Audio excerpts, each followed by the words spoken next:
Eu mudo um pouquinho, saio dessa área econômica para a área política. Jornalista Beto Almeida, o pré-candidato do PDT Ciro Gomes manifestou nesta quinta-feira indignação com o comportamento da maioria dos deputados federais do PDT, que votou a favor da PEC dos precatórios e ameaça não disputar a eleição de 2022, caso no segundo turno de votação na Câmara, os parlamentares reafirmem apoio à proposta do governo federal de romper o teto de gastos e parcelar as dívidas da União com estados e municípios. De um total de 89 bilhões de reais previstos para pagamento em 2022, em termos de precatórios, o Ceará tem a receber somente de recursos do Fundef pelo menos 2,6 bilhões de reais. A aprovação da PEC estabelece que essa dívida com o Ceará, a exemplo do que acontecerá com os demais estados e municípios, será parcelada em pelo menos 3 vezes. O governo federal argumenta que com o andamento ou com o adiamento do pagamento das dívidas precatórios, será possível viabilizar o Auxílio Brasil. O texto da PEC foi aprovado em primeiro turno por 312 votos a 144. Manifestação do presidenciável Ciro Gomes em uma reação dura, Beto Almeida, que surpreendeu os bastidores políticos, abriu uma crise no PDT e essa ameaça do Ciro em suspender temporariamente a pré-candidatura à presidência da República. Exato, Luciano. Olha, a reação do pré-candidato do PDT, Ciro Gomes, foi forte, surpreendeu a muita gente e mais ainda a sua bancada, a bancada do partido que votou favorável à chamada PEC do precatório. É óbvio que o Ciro Gomes, na condição de um candidato que se coloca como terceira via, que se coloca como de esquerda e de oposição ao governo Bolsonaro, ele se sentiu no direito de cobrar da bancada que tivesse coerência no plenário ao seu discurso de ataque ao governo. E isso, Ciro Gomes foi pro tudo ou nada, Luciano. Porque ele simplesmente disse o seguinte, ele está suspendendo, ele fez essa declaração dele no Twitter, tá?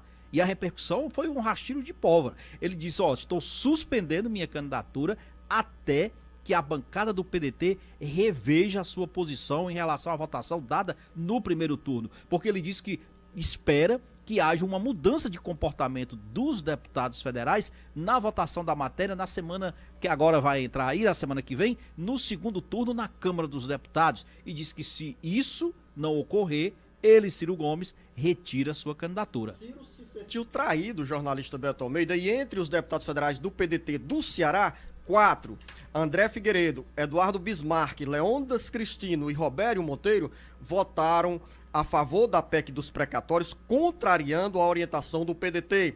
Quem seguiu a cartilha dessa recomendação foi o deputado federal Idilvan Alencar. Mas você tem também o voto dos demais deputados federais do Ceará na apreciação da PEC dos precatórios. Então, mas antes vamos ver essa questão aqui do PDT, Luciano. No caso aqui, é bom que se diga o seguinte, o PDT... ele fez um acordo pela votação sim, inclusive o André Figueiredo justificou isso. Por quê? Porque foi incluída na PEC a garantia de pagamento dos precatórios do antigo Fundef que haviam sido suspensos. O Ceará é um dos 4 estados que estavam para receber esses precatórios de 2 bilhões e 600 milhões de reais e estava suspenso. Então, na negociação com o presidente da casa, o Arthur Lira, ficou decidido o seguinte, olha, a União se compromete em pagar os precatórios, só que vai fazer esse pagamento em 3 parcelas. Então, esse foi o motivo pelos quais a bancada do PDT como um todo e esses 4 do Ceará decidiram votar favoráveis à PEC dos precatórios. Mas não foi o PDT que ficou sozinho nessa história não, como partido, vamos dizer, de esquerda, porque o PSB, Luciano, também votou favorável, tendo seus deputados, em sua maioria, votando favorável à banca, pelo menos 10 deles, na realidade, votando favorável à PEC dos precatórios. Mas vamos para o Ceará. Você perguntou assim... Os ouvintes querem saber como se comportou cada um dos deputados federais presentes à votação da PEC dos precatórios. Então vamos lá, olha só. O MDB tinha tirado a orientação para que votasse não. O Moses Rodrigues, o deputado federal Moses Rodrigues lá de Sobral, se ausentou, tá? O DEM orientou sim e Aníbal Gomes votou sim, seguiu a orientação partidária. O PDT já falou, o PL, os 2 candidatos do PL, os 2 deputados, a orientação do partido foi para que votasse sim. E o doutor Jaziel e o Júnior Mano votaram sim.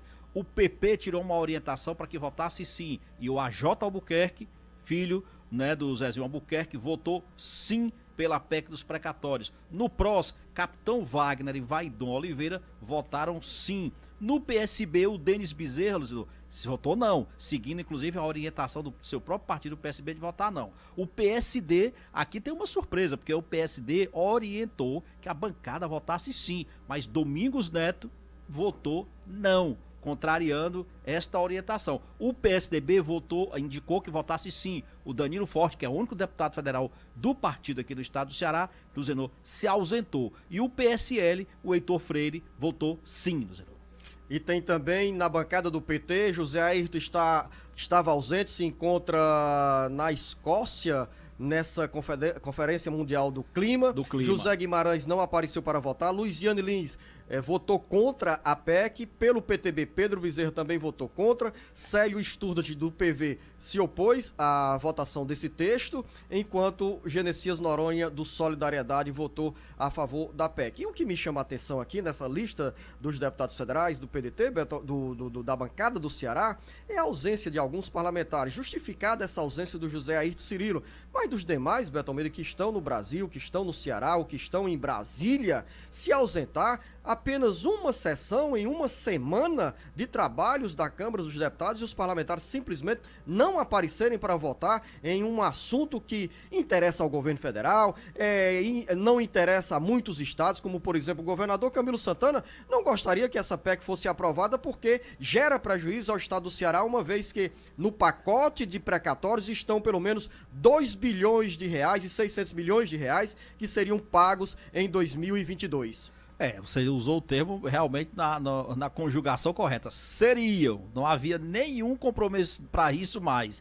No entanto, ficou acertado exatamente isso, de garantir o parcelamento em 3 vezes para que os estados, no caso incluído o estado do Ceará, dos 4, pudessem começar a receber esses precatórios já a partir do ano que vem. Com relação aos deputados, é óbvio que isso é uma decisão política, se ausentar, para não dar um voto nem sim, nem não. Até às vezes é omissão, né, Beto Almeida? A gente encara, você encara como quiser, mas que é uma decisão política, é uma omissão, mas eu considero que essa não é uma omissão simplesmente naquele sentido clássico de dizer que não estou nem aí. É um posicionamento político mesmo. Jornalista Beto Almeida, para finalizar o bate-papo político, a minha conversa com o jornalista Beto Almeida foi mais curta hoje, porque no primeiro bloco tivemos o professor e advogado Paulo Bacelar falando sobre as perícias do INSS, as perícias para os segurados que entraram com ações na Justiça Federal, e essas perícias estão demorando mais porque simplesmente falta dinheiro para pagamento dos médicos responsáveis pelos exames.